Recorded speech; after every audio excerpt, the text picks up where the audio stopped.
Jadi kan ketika seseorang itu mengirimkan sihir lewat bantuan si dukun-dukun laknatullah ini yang sama-sama jin, itu kayak mereka mengirimkan buhul, dalilnya itu surat Al-Falaq kan gitu.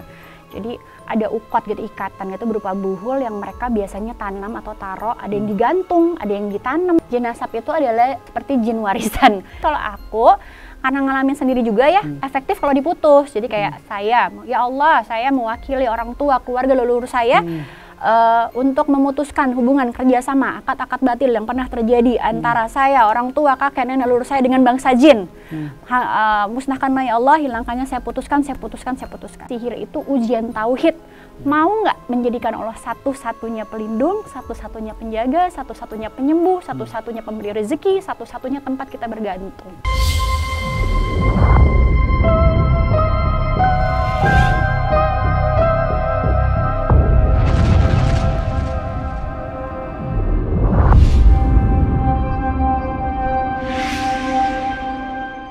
Hai penikmat Ganjil Misteri, jumpa lagi kita di Studio Ganjil. Kita akan terus setia untuk membahas keganjilan-keganjilan yang ada di masyarakat kita. Dan kali ini banyaknya maraknya guna-guna santet yang menyerang semua orang dan juga beberapa para selebritis. Dan ini menjadi topik pembahasan kita kali ini. Dan kebetulan di studio ini kita kehadiran Mbak Indah Dari, seorang public figure dan juga mengerti tentang keilhaman dunia sihir, dan kita akan coba mengulas dan menggali tentang pengalaman-pengalaman serta edukasi yang diberikan. Oke, Mbak Indah Dari, Assalamualaikum. Waalaikumsalam warahmatullahi wabarakatuh. Mbak, kita lagi mau bahas tentang selebritis-selebritis juga sekarang yang terkena sihir, guna-guna, dan Mbak Indah Dari juga dulu pernah punya pengalaman alumni. Dan juga perjuangannya Mbak Indah Dari untuk melepaskan dunia sihir itu. Sebelum kita masuk ke situ, mungkin bisa dijelasin Mbak dulu, apa sih yang Mbak alami saat itu? Di tahun 2021 ya? Sebenarnya dari 2018.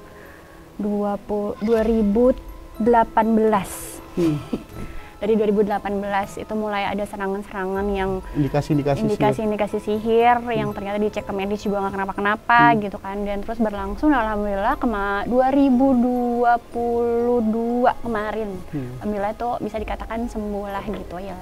Gitu, walaupun sampai sekarang masih terus berjuang ya, karena yang namanya sihir itu kan dia ada kayak expired date-nya atau ada misalnya orangnya memperbarui sihirnya gitu kan, jadi kayak memang harus menjaga perlindungan terus sampai sekarang. Itu waktu itu Mbak ngalami tentang apa sih? Jadi kalau waktu itu aku tuh sering banget badan tuh banyak cakaran-cakaran gitu. Jadi kalau tidur mimpi buruk setiap hari. Jadi 3 tahun berturut-turut itu kalau tidur nggak pernah nyenyak, jadi mimpi buruk terus. Nanti kalau misalnya mimpi dicakar harimau, bangun tidur aku cakarannya tuh ada. Terus digigit ular, bekas gigitannya tuh ada gitu. Terus kayak sering banget ngeluarin darah di mulut sampai sekarang juga kadang-kadang tuh kalau lagi lemah gitu ya, ngeluarin darah, terus kok pingsan mendadak, terus nanti nggak kuat denger azan tuh nggak kuat. Terus sering dengar bisikan, terus rumah tuh sering ada ledakan-ledakan, terus nemu-nemu binatang-binatang yang aneh-aneh di lokasi yang aneh, misalnya kayak tiba-tiba kok ada ular di atas lantai, sedangkan tadinya nggak ada nih, misalnya 2 detik 3 detik kemudian pas nengok lagi tiba-tiba ada ular gitu, terus kalajengking apa gitu. Pernah juga ngalamin waktu paling parah tuh kaki tuh tiba-tiba tuh kayak ada sundutan rokok banyak banget dari dengkul sampai kaki bawah tuh kayak sundutan rokok. Terus panas, dan itu bener-bener kayak sundutan rokok, padahal nggak ada yang nyundut ya kan gitu. Terus perut itu kayak ada batu karangnya banyak banget gitu, sempat sampai nggak bisa bangun, cuma bisa kedipan mata, sedih banget, sampai kayak sholat itu cuma pakai kedipan mata doang gitu. Sampai sekarang kayak jadi bersyukurlah orang-orang yang bisa sholat dengan sholat sempurna gitu, karena aku pernah ngerasain sholat pakai kedipan mata itu sedihnya minta ampun. Tapi pernah cek ke dokter semuanya normal gitu. Sampai kalau aku ada rumah sakit langganan nih, kalau yang aku udah datang ke situ tuh kayak dokter perawatnya udah ini non medis jadi kasih vitamin aja sama ruqyah gitu. Karena nggak bisa didiagnosa itu. Iya, karena beberapa kali juga kalau misalnya mau diinjek apa itu mereka kalau nggak baca ayat kursi dulu, nggak baca ayat ruqyah dulu, itu nggak bisa masuk. Makanya aku nggak benar-benar rumah sakit di situ terus kan, kalau waktu itu mereka udah tahu gitu. Jadi kayak bener-bener inilah gitu. Sampai kalau aku kesana tuh kayak satu lantai itu bisa dikosongin gitu buat aku doang, karena suka itu kan gangguan. Lalu akhirnya memutuskan untuk pengobatan lain? Akhirnya kan tahu kalau itu sihir ya gitu, akhirnya belajar tahu tentang itu sihir. Akhirnya karena aku Islam dan aku di Islam itu agama yang sempurna, bahkan tadinya tuh aku ciut gitu, maksudnya kayak ya Allah aku kena sihir gitu. Terus belum lagi kayak kalau ada yang tahu udah pakai cadar masih disihir apa segala macam gitu kan. Tapi ternyata Nabi Muhammad SAW itu pernah disihir. Jadi kayak ini menjadi sebuah harapan besar, kayak ya Allah alhamdulillah ya Islam itu agama yang sempurna. Bahkan untuk sihir pun, kasus ini pun Nabi Muhammad SAW itu orang yang ujiannya tuh lengkap banget, dan kita tinggal nyontok bagaimana caranya ketika Rasulullah SAW itu disihir. Jadi akhirnya aku lihat Rasulullah SAW itu diruqyah sama malaikat Jibril gitu kan. Terus apa yang Nabi lakukan, terus membentengi diri, mencari tahu apa yang bisa aku lakukan lewat Quran dan Sunnah. Akhirnya itu yang aku lakukan gitu. Karena kalau misalnya sihir dibalas sama sihir, kagak kelar-kelar ya kan, setan dilawan sama setan gitu. Dan sihir itu kan kayak kerjasama antara orang yang mengirim sihir dengan dukun. Dukun kerjasama sama jin yang dimintai bantuan untuk mencelakakan seseorang yang disihirnya gitu. Jadi kayak lingkaran setan banget gitu. Dan jangan sampai naudzubillah kita ikut nyemplung di situ. Dan kabar baiknya Mas, nggak perlu bales-balesan kok. Karena Allah tuh udah bilang sama kita, ketika kita berbuat baik, kita berbuat baik ke diri kita sendiri. Ketika kita berbuat buruk, kita berbuat ke diri kita sendiri, gitu kan. Kalau orang nyantet kita, itu nanti dia balik lagi kok ke dia, gitu kan. Tanpa kita harus membalas ya. Tanpa kita harus membalas, gitu. Malah kalau kita menyimpan dendam, kita menyimpan kesel, dan kita berpikir buruk terus, ya kitanya yang rugi, gitu.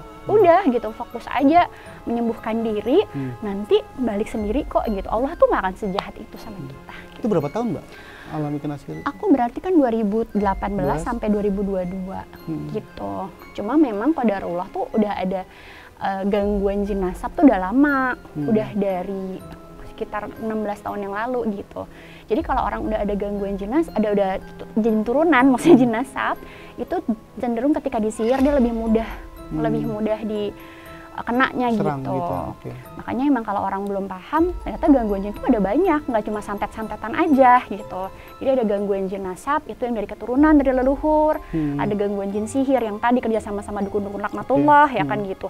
Ada juga gangguan jin hodam, misalnya dia pakai jimat, dia punya pusaka gitu, dia semedi, pesugihan gitu, dia punya jin hodam, gangguan jin hodam gitu. Terus ada juga gangguan jin balas dendam, misalnya kayak dia lempar air panas sembarangan gitu, atau dia melakukan hal yang si jin marah gitu. Di rumah Mbak juga katanya sempat juga tuh waktu saat itu ya, ketemu kain kafan lah ini. Iya, alhamdulillah itu. Jadi kan ketika seseorang itu mengirimkan sihir lewat bantuan si dukun-dukun laknatullah ini yang sama jin, itu kayak mereka mengirimkan buhul. Dalilnya itu surat Al-Falaq kan gitu. Jadi ada ukot gitu, ikatan gitu berupa buhul yang mereka biasanya tanam atau taruh, ada yang digantung, ada yang ditanam, ada yang dihirup, ada yang disemprot gitu. Jadi jenis sihirnya macam-macam. Qadarullah di rumah aku juga karena udah tahu tentang ini, Islam tuh luar biasa, dia sempurna banget. Wah, berarti aku harus ketemu buhulnya nih gitu. Dan ruqyah terus, ruqyah rumah. Ruqyah rumah tuh caranya bacain surat Al-Baqarah. Karena kata Rasul, barang siapa yang rumahnya dibacakan surat Al-Baqarah, maka setan akan lari selama 3 hari. Kalau lama buhul-buhul tuh pada keluar binatang-binatang dulu. Terus suatu hari itu muncul yang itu, tiba-tiba tuh kayak, enggak, aku pengen ke sana gitu.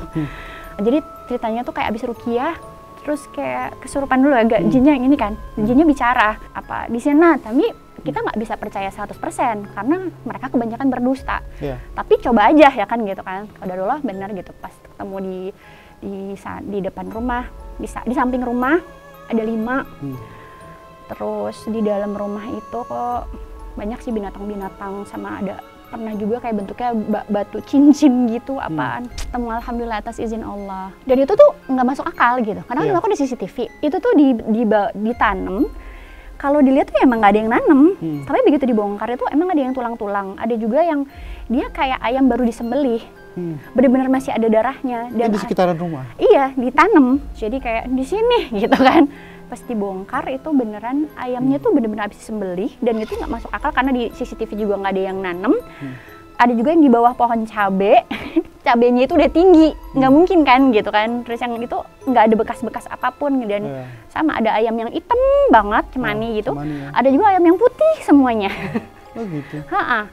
Terus sisanya tulang-tulang, terus kertas mantra gitu, tanah-tanah kuburan gitu. Berarti yang pengalaman Mbak Ida dari kena sihir tuh sihir dari leluhur ya? Dari seseorang yang memang bekerja sama dengan dukun, tapi kalau leluhur beda lagi gitu. Itu nasab. Nasab Gitu. ya. Cuma kalau emang orang udah ada gangguan jin nasab, dia akan lebih mudah terkena jin, terkena sihir gitu. Mereka akan kayak bekerja sama gitu. Oke. Sebenarnya sihir itu hampir bisa melukai seseorang ya, bisa merenggut nyawa orang sebenarnya. Kalau mendengar tadi Mbak Indah dari sempat muntah darah, sempat kena sundutan rokok gitu. Biiznillah ya, kalau di surat Al-Baqarah 102 itu kan illa biiznillah, jadi kecuali atas izin Allah. Jadi bisa memisahkan suami istri, kalau di 102 itu kan. Bisa membunuh juga, ain aja bisa membunuh orang kan gitu kan. Pandangan mata yang mematikan tuh bisa membunuh orang, terus bisa gitu, atas izin Allah. Tapi Allah juga janjikan di surat Toha ayat 69, tidak akan menang tukang sihir itu dari manapun dia datang. Jadi memang kita butuh benteng-benteng gitu. Dan hikmahnya besar juga ketika saya mengalami kemarin gangguan jin sihir ini. Sekarang tuh jadi tahu apa yang harus saya lakukan gitu. Biar sihirnya itu selalu gagal gitu kan.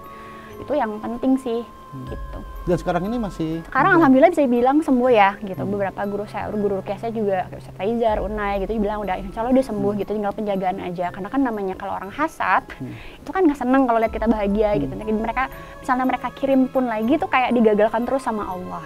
Makanya sekarang tuh kayak ilmu itu penting banget kita miliki biar kita bisa terbentengi. Nah, kasihan banget kan orang-orang di luar sana yang misalnya dia kena target santet, kena target pelet, atau kena target sihir-sihir yang lain, tapi dia nggak tahu ilmunya sehingga dia tidak tahu cara membentengi dirinya agar sihir-sihirnya itu gagal. Gitu.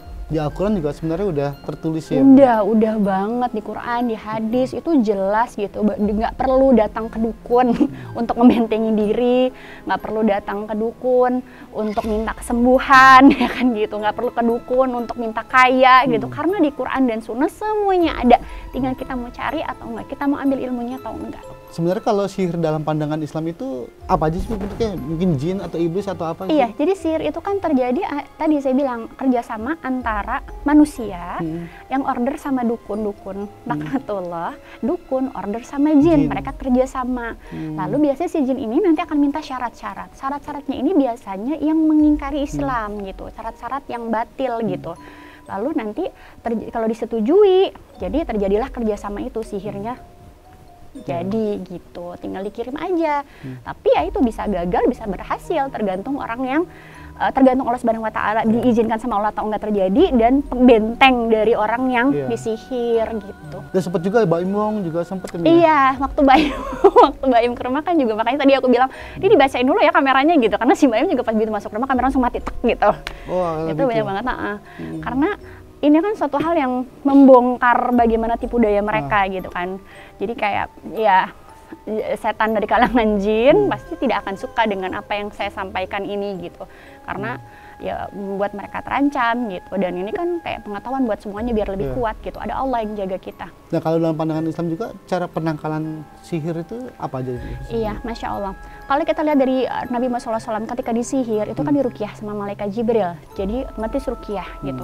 Cuma ternyata kalau dulu kan orang ada beberapa orang, banyak banget ya gitu ya, jamaah, teman-teman atau orang yang bilang ke saya, "Coba ruqyah, kok saya nggak sembuh-sembuh gitu." Bukan ruqyahnya nggak berhasil, tapi ruqyah itu kan kita membacakan Al-Quran untuk menyembuhkan diri kita, untuk melindungi diri kita dari setan yang menggunakan penyakit. Kenapa itu nggak berhasil misalnya? Bukan ayat Qurannya nggak berhasil, tapi ada sesuatu dalam diri kita yang membuat itu kurang efektif. Berhasil cuma kurang efektif. Biasanya karena apa? Pertama, mungkin dia masih akidahnya belum baik. Misalnya dia masih percaya ramalan, dia masih datang ke dukun, misalnya dia masih punya jimat gitu. Percuma aja di ruqyah, orang dia masih nyimpen rumahnya gitu kan gitu.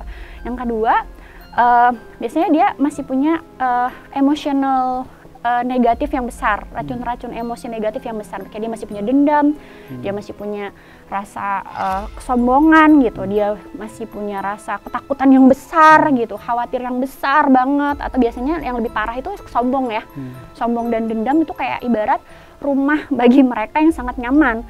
Mau di apa-apain, mau diruqyah berkali-kali, mau apa segala macam, kalau masih punya rumah yang besar di situ, kedendam, sombong gitu kan. Sombong itu kan dosa yang pertama kali dilakukan oleh iblis. Jadi kalau masih ada kesombongan di situ gitu, masih ada sifat emosi-emosi negatif, itu kan susah gitu. Lalu yang ketiga, ibadahnya kurang. Kayak misalnya sholatnya mungkin masih bolong-bolong, atau dia mungkin nggak pernah zikir pagi petang, dia nggak pernah datang ke taklim gitu, amal solehnya kurang gitu. Jadi itu mungkin beberapa hal yang membuat itu gagal gitu. Terus ada lagi, dia nggak konsumsi herbal-herbal sunnah yang disarankan untuk kesehatan dan perlindungan diri kita gitu. Contoh kayak kalau misalnya kena sihir, orang kena santet, orang kena misalnya sihir untuk memisahkan, sihir untuk biar nggak laku dagangannya, sihir biar nggak punya keturunan, sihir biar nggak laku kawin gitu kan ya. Nah itu ada satu buah kurma ajwa. Kurma ajwa itu kata Rasul buah dari surga. Yang kalau dikonsumsi 7 butir tiap hari, tiap pagi, kata Rasul pagi ya. Jadi akan menghilangkan sihir dan juga racun dalam tubuh. Nah, konsumsi itu kalau udah tau kena sihir ya udah kata Rasul, ini kan dokter kita nih, Masya Allah gitu kan. Rasul itu kan Masya Allah banget gitu, hebat ya. Jadi kayak makan itu 7 butir, kata Rasul pagi, dan itu benar-benar akan meluruhkan sihirnya gitu. Dan banyak orang yang nggak sadar tentang itu, malah nyarinya air kembang ya kan, apa segala macam, ya nggak usah, udah cari aja di Quran sama di sunnah. Madu itu kan juga membantu gitu. Jadi kayak untuk proses pengeluaran atau penghancur atau menghilangkan sihir itu benar-benar harus holistik, dari akidahnya, dari ruqyahnya, dari tasqiyatun nafasnya, hatinya juga benar-benar jangan yang dia jangan dikirim aku lagi nih, dia kayak ini aku. Jadi malah saya kemarin pernah tuh ada salah satu followers gitu ya di Instagram, dia kena sihir, terus sama dia di blow up di medsosnya, tapi dia ngarah ke orang yang ngirim terus. Lalu saya bilang jangan, berat, nggak usah dipikirin orang yang ngirim. Itu malah akan memperkuat sihirnya. Nanti sihirnya udah berhenti, dia akan tersihir dengan dirinya sendiri. Kenapa? Karena dia berpikir bahwa aku disihir nih gitu, ya kan gitu. Jadi benar-benar harus punya hati yang ya udah, ikhlas aja udah. Ini ujian ini Allah pilih.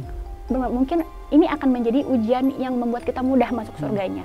Mungkin dipilihin sama Allah ujiannya sihir. Kalau diuji sama suami mungkin nggak kuat, diuji sama anak nggak kuat, ekonomi nggak kuat, sakit nggak kuat. Sama Allah diuji sama sihir, berarti ini yang paling kita kuat. Ini yang paling kita bisa, yang paling mudahin kita ke surga. Ini yang harus orang-orang tahu gitu. Jadi kayak gak usah mikirin orang yang nyihir kita, udah biarin aja urusannya Allah ya kan gitu kan.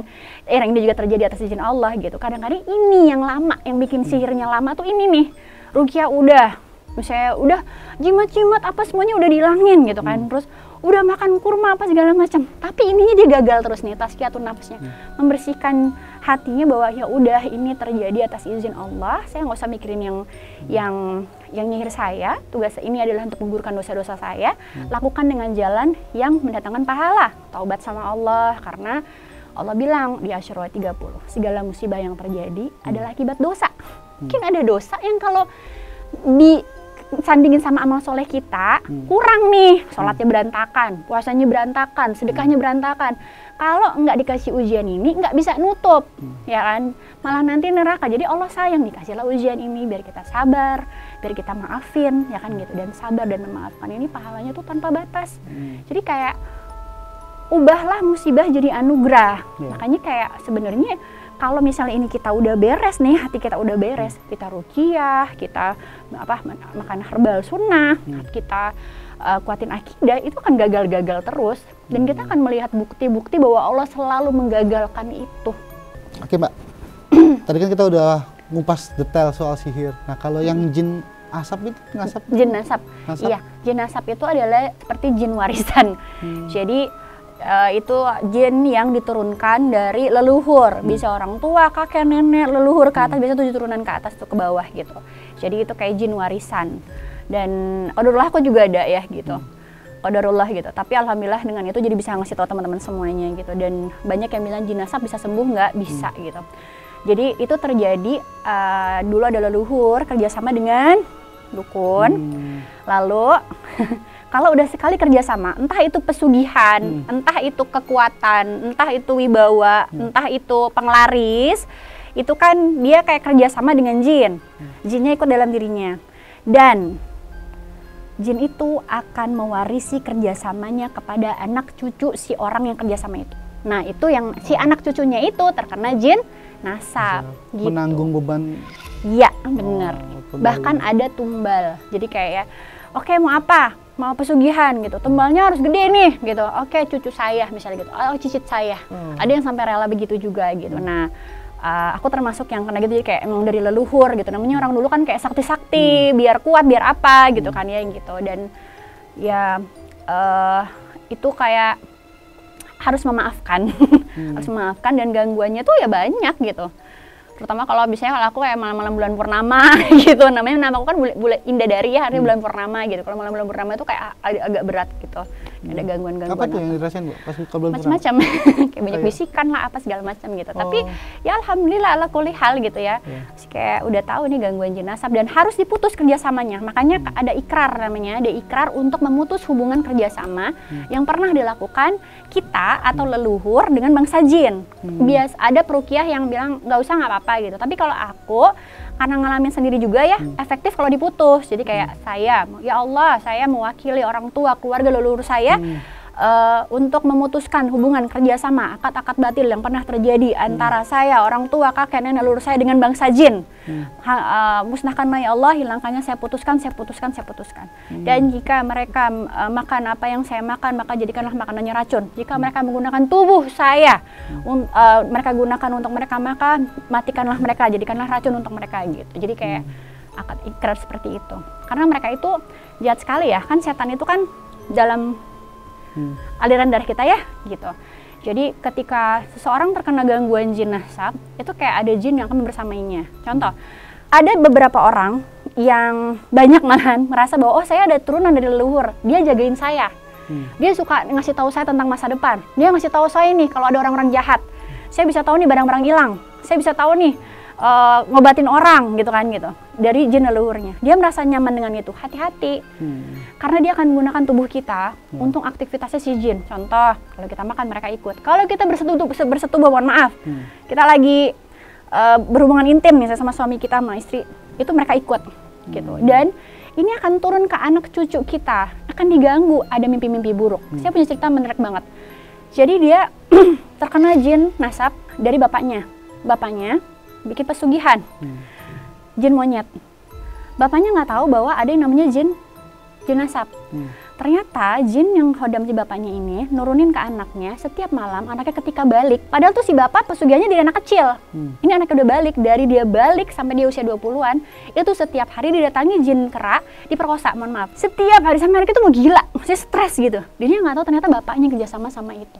Ini kan bahaya sekali kan jin nasab itu gitu. Jadi kayak kalau kita udah sadar bahwa kayaknya saya gangguan nih gitu kan, dan ternyata ada yang paham gitu, oh iya ada kakek saya, buyut saya, langsung diputus, langsung hijrah. Kenapa? Biasanya kalau jin nasab muncul itu ketika seseorang mulai memperbaiki dirinya, dia mulai hijrah, dia mulai ke Allah, tuh muncul gangguan-gangguannya, entah dibikin sakit, entah dibikin nanti nggak nikah gitu kan, karena ada jin nasab yang jatuh cinta sama si orangnya gitu. Entah dibikin sulit apanya, nanti pokoknya ada aja tuh gangguan-gangguannya ketika seseorang tuh mulai hijrah gitu. Jadi kayak hadapin aja gitu. Mereka lemah kok, nanti juga lepas gitu. Jadi kalau teman-teman ada yang ngerasain itu kayak saya ya gitu, masuk yang kayak di batu karang di perut, itu kalau analisa saya itu bukan sihir, karena yang sihir itu yang di sini. Karena waktu itu ada kaitannya sama pantai. Jadi di perut ini batu karang gitu, karena salah satu leluhur dulu ada yang kerjasamanya dengan berkaitan sama pantai lah ya gitu. Saya nggak usah ceritain detail, jadi ke situ. Jadi batu karang keram gitu perut itu gimana? Ada batu karang kecil-kecil. Kayak bukan batu karang, kayak kayak umang-umang, tau nggak? Oh iya, kerikil serpi. Nah itu di perut gitu. Dan itu memang terjadi ketika memang ya namanya kita manusia ya harus berhijrah terus, memperbaiki. Dan ketika sembuh dari sihir kan kayak pengennya mendakwakan pada semua orang jangan takut apa gitu. Dan biasanya jin nasab ini nggak mau gitu, karena mereka kayak terusir gitu. Dan Umi, ini banyak juga herbal ini juga buat menangkal waktu saat pengalaman Umi juga nih? Iya gitu, makanya saya tuh pengen banget kasih tahu sama teman-teman semuanya kayak. Lu mungkin bisa jelasin Umi? Iya. Kurma ini? Iya, jadi ini tuh saya ngalamin banget ya. Pertama kali saya lihat kurma ini, jangan kan makan mas, lihat doang, itu sih udah sendawa, udah mual, udah nggak karu-karuan gitu. Saya pikir semua kurma ajwa sama, tapi ternyata enggak. Kurma ajwa itu beda-beda. Dan ternyata ada namanya kurma ajwa aliyah. Jadi kalau hadisnya itu yang ditanam di dataran Najah di daerah Madinah, berfungsi untuk mengeluarkan racun. Dan ternyata ini yang kata Rasul kalau dimakan 7 butir tiap pagi, kata Rasul ini 7 butir ya pagi gitu. Dan aku cobain mas, nggak langsung bisa. Oh, kalau orang terkena sihir nggak bisa makan Nggak lagi? bisa, lihat aja sebel. Aku pernah ada tamu, jadi kan aku pasti di rumah tamu, pernah ke rumah aku kan ya, tadi ada kurma. Itu dia, yang tadinya dia mau bertamu, itu dia nggak jadi gitu, keringetan gitu. Umi saya mau pulang aja nggak jadi ya gitu, maafin ya. Oh iya, gak lama dia WhatsApp, Umi maafin saya nggak tahan lihat kurmanya. Ternyata dia gangguan, dia bilang balik lagi kamu, balik lagi. Dia balik lagi, terus makan, ternyata dia langsung reaksi. Biasanya kalau misalnya memang dia sihir, dia akan langsung reaksi, jinnya biasanya akan langsung menunjukkan lah gitu, merasa dirinya terancam. Ada yang menarik begini, kadang-kadang orang berpikir bahwa, ih serem ya kesurupan, terus segala macam gitu ya. Kalau misalnya lagi di ruqyah, atau dia misalnya makan kurma ajwa gitu, atau dia minum madu, tiba-tiba dia reaksi, itu berarti bagus. Kenapa? Jinnya lemah. Jinnya udah terancam, sehingga dia berusaha untuk menakut-nakuti orang yang di sekitarnya seolah-olah dia kuat gitu. Justru abis itu hajar terus gitu kan, makan lagi kurmanya, dibacain lagi ruqyahnya gitu kan, disuruh rilis. Makanya kayak saran saya buat teman-teman, mulai deh makan dan minuman yang disarankan oleh Nabi gitu. Terus kalau misalnya terkena sihir, sebelum ruqyah, cari dulu ada emosi negatif apa, adakah orang-orang yang belum termaafkan, adakah amarah yang masih belum terurai, iya, adakah kejadian di masa lalu yang belum bisa diterima, takdir-takdir Allah yang masih menjadi hal-hal yang buat kita sedih gitu, itu benar-benar dirilis. Itu nanti ketika ruqyah akan berhasil dan akan sulit sihir kena gitu ke kita, karena benar-benar kayak udah terserah Allah aja lah, aku kan punya Allah, terserah Allah mau ngapa-ngapain aku, toh aku hidup hanya tinggal menunggu mati dan nanti pulang ke surga, terserah Allah mau nguji pakai apa, termasuk lewat sihir gitu.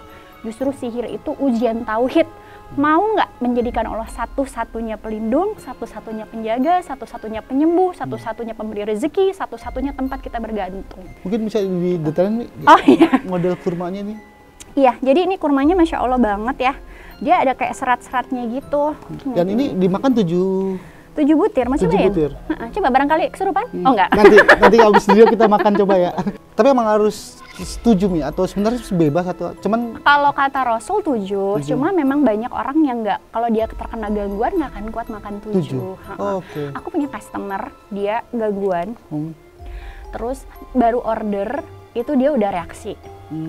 Begitu kurmanya dikirim, dia udah reaksi parah tuh, udah mulai kesurupan lah gitu ya. Begitu kurmanya sampai rumahnya dia pingsan. Udah kan, itu dibuka dia sama suaminya tuh, dicerita. Udah gitu pas kurmanya nyampe dimakan, dia pingsan lagi. Bangun dia ngamuk, suaminya digebukin sama dia saking ngamuknya gitu kan. Terus tapi dia berjuang dari makan 1, 2, 3 akhirnya 7 sampai akhirnya dia normal. Bisa makan 7 dan akhirnya dia sembuh gitu. Jadi memang kurma ini tuh benar-benar dibenci sama jin, karena ibaratnya tuh kalau buat kita manusia, kata Rasul mengeluarkan racun dalam tubuh dan mengeluarkan sihir. Kalau buat jin ini racun, gitu. Jadi mereka benci banget. Suka, ya? Dan anehnya lagi nih, ada yang di kita kirim nih masih bagus. Begitu sampai tempat yang orang yang terkena sihir, udah langsung ada banyak binatang-binatang gitu. Ada juga, jadi digagalkan untuk konsumsi. Karena memang ini tuh buah dari surga kata Rasul kan. Jadi Masya Allah dia untuk pengobatan sihir tuh bagus banget. Ini ada apa lagi nih, Mi? Kita garam ya juga? Oh iya, garam. Garam teh karena aku tuh ngalamin banget di rumah. Ini garam ruqyah? Iya. Jadi ini garam ini? Dibuka aja Mas. Jadi aku itu garam ruqyah tuh karena di rumah tuh terlalu banyak gangguan. Bahkan kadang-kadang tuh ada cipratan darah lah di tembok gitu kan ya. Ntar binatang-binatang apa segala macam. Dan salah satu cara meruqyah rumah itu bisa kita pakai media garam. Terutama kalau yang sering mimpi didatengin ular, atau yang dia rumahnya sering didatengin binatang-binatang, itu pakai ini. Dan ini tuh garamnya udah diruqyah, lalu ada campuran daun bidaranya, daun kelornya juga gitu, dan ada minyak gaharu. Minyak gaharu adalah minyak yang nggak disukai sama jin, jadi Mas bisa hirup aromanya kan khas banget ya. Jadi dibentuk ada daun ya, ada daun bidara. Daun bidara itu kan yang tidak disukai jin ya. Terus daun kelor tuh juga bagus banget untuk gangguan jin. Terus ada minyak zaitun, karena zaitun pohon yang terberkahi, dan juga minyak gaharu itu nggak disukai sama jin, jadi aromanya memang khas. Kalau ada yang gangguan jin, nah kalau Mas gini normalnya, kalau yang gangguan jin dia udah nggak kuat gitu, ada yang sendawa-sendawa. Enak nih ya? Enak, kalau yang misalnya normal sih enak, tapi kalau yang lagi ada gangguan nggak kuat gitu, kayak gitu nggak enak, yang mual, yang sendawa, yang langsung reaksi juga ada gitu. Dan biasanya itu nanti ditaruh di air, lalu ditaruh di kayak semprotan gitu, terus tinggal disemprot-semprotin ke pojok-pojok rumah gitu. Terus garamnya bisa ditaburin di depan rumah sama di atas genteng gitu. Oke, ini jadi wanginya khas banget. Khas ya. Iya, wangi campur ada zaitun dan iya, minyak gaharu, bidara, kelor. Ada yang gangguan jin, silakan di tes dulu. Nah, jadi orang yang terkena sihir sebenarnya ngirup ini tuh nggak kuat nih. Oh iya, kalau ada yang gangguan cuma sihir, dia kena gangguan jin asap, dia gangguan jin hodeng. Biasanya kalau hirup ini tuh nggak karena udah diruqyah juga kan, gitu, garam ruqyah. Sebenarnya gampang ya, kalau kita mengindikasi apakah kita kena sihir atau enggak. Sebenarnya cuma hirup ini aja kali ya. Bisa sama ini, mama kurma. Makan kurma, kita bisa makan berarti. Makan nggak? Oke. Gitu. Semudah itu, nggak usah datang-datang ke dukun ya kan, bayar-bayar mahal apa, udah ikutin aja kata Rasul. Kenapa? Kalau kita pakai penyembuhan ala Rasul, satu, sembuhnya insya Allah dapat, dua, pahalanya dapat. Nih, kalaupun misalnya sama Allah ditunda kesembuhannya karena masih ada dosa-dosa kita yang harus digugurkan misalnya gitu kan. Minimal tuh pahalanya dapat kan, daripada kita berobat ke tempat yang salah. Misalnya kita ke dukun, dosa besar, iya, sembuh belum tentu ya kan gitu. Kalaupun sembuhnya dapatnya dosa. Naudzubillah, sedangkan kita ini setiap jamnya, setiap detiknya malah itu kan tugas kita ngumpulin pahala, ya kan gitu. Malaikat ini kan nggak berhenti, nggak istirahat buat nyatet. Jadi makanya ada yang kesembuhan yang berkah, ada kesembuhan yang celaka. Kesembuhan yang berkah, dia udah sembuh, pahalanya dapat. Kalau kesembuhan yang celaka, dia sembuh, tapi dosa besar dia dapat. Oke, kalau yang selanjutnya apa nih? Ini ada tetes. Itu racun cicak dan kecoa. Kenapa? Karena kalau orang terkena sihir, biasanya rumahnya banyak cicak. Kenapa? Karena cicak itu salah satu hewan pengantar sihir. Tugasnya biasanya dia adalah mengintai, mendengarkan, nguping. Jadi paling sering digunakan untuk mengantar sihir-sihir gitu, untuk mengintai. Nah, dan dalam Islam kan kalau membunuh cicak berpahala gitu. Jadi kayak kadang-kadang banyak perempuan terutama kan jijik ya matiin cicak itu kan gitu. Jadi kayaknya kita pakai ini aja lah gitu. Kadang-kadang kan kayak mati ini aja, udah gitu dulu nggak perempuan ya kan gitu. Geli gitu kan lihat bentuknya aja gitu. Nah, kalau rumah banyak cicak tuh sebenarnya bagus kan? Enggak. Oke. Ya, harus dicurigai lah kalau nggak normal ya, maksudnya banyak banget tiba-tiba, terutama cicak-cicak yang berwarna hitam. Rumah kalau abis di ruqyah rumah, tiba-tiba ada cicak jatuh, cicak mati bertebaran, daun warnanya hitam tuh rumahku sering banget gitu. Ya berarti ada yang kirim, berarti sihir gitu. Oh, gitu. Karena cicak media juga ya, binatang media buat itu ya. Terutama cicak-cicak yang warnanya lebih gelap ya biasanya gitu. Dan biasanya sih sering banget itu kalau pengalaman aku cicak-cicak gosong. Padahal ya kita cuma ruqyah rumah aja gitu, bacain Al-Baqarah ya kan gitu. Terus kita baca zikir pagi petang, itu kayak udah mutlak nggak boleh ditinggalin. Zikir pagi petang tuh udah kayak kita pakai baju perisai kata Rasul kan ya gitu ya. Seperti menggunakan baju besi gitu. Jadi kalau rumah habis kita ruqyah itu bisa, kalau benar-benar ada sihir biasanya muncul tuh cicak-cicak gosong, kecoa yang nggak normal gitu, nggak normal gitu. Terus lalat gitu ya, di rumah aku lagi banyak lalat banget sih. Biasanya lalat itu jadi gini, binatang yang dikirim biasanya identik sama permintaannya si yang order. Misalnya biar dia nggak disukain orang, biar orang-orang pada jijik sama dia, dikirimnya laler gitu kan. Belatung juga pernah ada. Belatung ya kan, biar orang nggak suka, biar jijik. Jadi ada simbol-simbolnya tuh gitu. Dan kuncinya jangan takut sama mereka. Kalau kita takut, mereka semakin berani, semakin bisa untuk melemahkan fisik kita, jadi nanti kenapa-kenapa. Tapi kalau kita berani, mereka yang takut gitu, karena mereka itu kayak mengambil energi takut kita untuk menguatkan mereka gitu. Dalilnya ketika Nabi Musa alaihissalam berhadapan dengan para penyihir-penyihir Fir'aun gitu, ada rasa takut, lalu Allah bilang jangan takut gitu, karena semakin dahsyat sihirnya yang terjadi gitu. Jadi ketika Nabi Musa alaihissalam itu berani gitu, akhirnya kan tongkatnya dilemparkan, jadilah ular dan kalah semua itu kan gitu. Jadi jangan takut. Kalau perlu misalnya jangan ganggu lah gitu.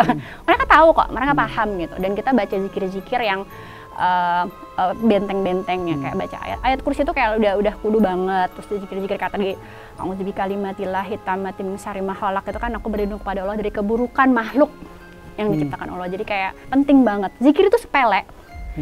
Kelihatannya sepele ya. Kayak cuma ngomong doang, tapi dahsyat.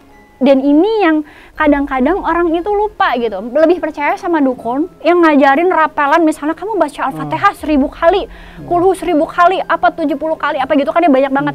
Padahal di Islam itu tuh, ya Allah, baca tadi a'udzubika kalimatillahi tammati min syarri ma khalaq 3 kali aja. Bismillahirrahmanirrahim ma'asmihi sayung fir ardi wala fis sama wa sampai 3 kali. Kata Allah, tidak akan ada yang memudaratkanmu, tidak akan ada yang membahayakan. 3 kali doang gitu. Istighfar 100 kali. Kayak gampang-gampang gitu loh. Cuma kadang-kadang karena tadi ya mungkin belum tahu ilmunya bahwa di Quran dan Sunnah dan Islam ini agama yang sempurna, agama yang mudah, agama yang indah, sehingga orang-orang lebih percaya sama si dukun-dukun rahmatullah yang celakanya Mas, kalau kita ngamalin amalan yang nggak ada tuntunannya dalam Al-Quran dan nggak ada contohnya dari Nabi, itu kita kayak mengundang jin untuk masuk ke dalam tubuh kita, malah bersekutu ya. Oke. Tujuannya apa coba? Biar seolah-olah kita merasa kita melakukan amal solih, padahal amalan itu tertolak. Sia-sia nggak? Iya. Sia-sia kan? Nah itu tuh target mereka. Dan kalau nih teman-teman semuanya, mungkin ada yang tahu dia kena sihir tapi dia nggak mau berobat misalnya, udahlah biarin aja lah, udah pasrah, putus asa, jangan, insya Allah bisa sembuh. Atau yang kena jin nasab, atau dia ada jin hodam punya jimat-jimat, tapi dia kayak nggak mau menghilangkan itu semua. Mereka itu targetnya ketika meninggal dunia akan menggagalkan kita mengucapkan kalimat la ilaha illallah. Mungkin ada yang merasa terbantu dengan jimat-jimat yang dikasih, tapi percayalah, mereka hanya caranya tuh kok membantu tuh hanya urusan dunia. Ketika meninggal, itu target mereka menggagalkan seseorang untuk mengucapkan kalimat tauhid la ilaha illallah. Mau apa setelah mati? Ya kan? Kita kan tujuannya surga. Alam kubur gimana ya kan gitu. Jadi kayak hati-hati sekali soal itu. Amalan-amalan yang nggak sesuai, jimat-jimat atau pusaka-pusaka, itu hati-hati sekali. Kadang-kadang orang nggak sadar mengundang jin untuk masuk ke dalam dirinya tanpa dia sadar. Mungkin banyak juga nih Mbak penikmat ganjil yang pengen tahu juga sih sebenarnya kalau ayat-ayat apa aja sih sebenarnya yang boleh kita lakukan kalau ketika kita menghadapi situasi itu diserang dimensi lain gitu. Iya, Masya Allah. Ini aku ajarin cara ruqyah mandiri yang paling mudah ya gitu. Karena memang peruqyah yang paling hebat adalah diri kita sendiri. Kenapa? Karena kita bergantung kepada Allah Subhanahu wa taala. Allah yang Maha Penjaga, Allah yang Maha Kuat, Allah Maha Melindungi gitu kan. Jadi caranya tuh kita niat, ya Allah, aku niat meruqyah diriku untuk melindungi diriku dari gangguan jin misalnya gitu kan. Baca Al-Fatihah. Jadi amin, tiupkan ke tangan, lalu baca Al-Ikhlas, Qul Huwallah, hafal dong, misalnya 3 kali, tiupkan, Falak 3 kali, tiupkan, An-Nas 3 kali, tiupkan. Kalau udah, terus dibalurkan ke seluruh tubuh. Kalau hafal ayat kursi, tambah ayat kursi. Gitu. Ayat kursi itu saran aku kayak udah setengahnya wajib buat kita baca. Kenapa? Pertama buat perlindungan. Barang siapa yang baca ayat kursi pagi hari, dia akan dilindungi sampai sore hari. Dibaca sore hari, dia akan dilindungi sampai pagi hari. Kalau dia baca sebelum tidur, maka Allah akan mendatangkan malaikat, akan menjaganya dan mendoakannya sampai dia bangun. Kalau dibaca habis sholat wajib, 5 waktu baca ayat kursi, maka tidak ada yang menghalanginya dengan surga kecuali kematian. Maksudnya kalau dia mati hari itu surga. Jadi kayak kudu banget nih hafal ayat kursi. Itu sebagai perisai setiap hari sebenarnya. Sama zikir pagi petang gitu. Dan beberapa bacaan zikir pagi petang itu yaitu Al-Ikhlas 3 kali, Falak 3 kali, sama Anas 3 kali. Ketika Rasul dulu sebelum turun surat Al-Falak dan Anas, itu baca doa-doa perlindungan banyak. Tapi ketika turun Falak dan Anas, Rasul mengganti doa perlindungannya dengan membaca Falak 3 kali, Anas 3 kali. Kenapa ditambah Al-Ikhlas 3 kali? Karena membaca Al-Ikhlas itu kan seperti membaca sepertiga Quran. Berarti kalau baca 3 kali Al-Ikhlas, Qul Huwallah, berarti seperti membaca keseluruhan Quran. Mbak, menarik banget nih. Beragam juga banyak edukasi yang pengalaman Mbak. Ini baru sedikit loh. Oh gitu? Ada lagi? Banyak banget kan, tadi kan sihir aja belum semuanya. Nasab itu juga nanti macem-macem gitu ya. Jadi kayak mudah-mudahan Allah terus mudahkan program Ganjil Misteri itu mengut dari sisi agama ya gitu. Karena kalau dibedah dari Quran dan hadis itu banyak banget kisah-kisah yang bisa digali di sini tentang gangguan jin. Nanti kita bikin part episode selanjutnya. Siap, insya Allah. Dan untuk menutup akhir dari perbincangan kita ini mungkin ada satu petikan yang Mbak sampaikan untuk masalah sihir dalam pandangan Islam dan keimanan.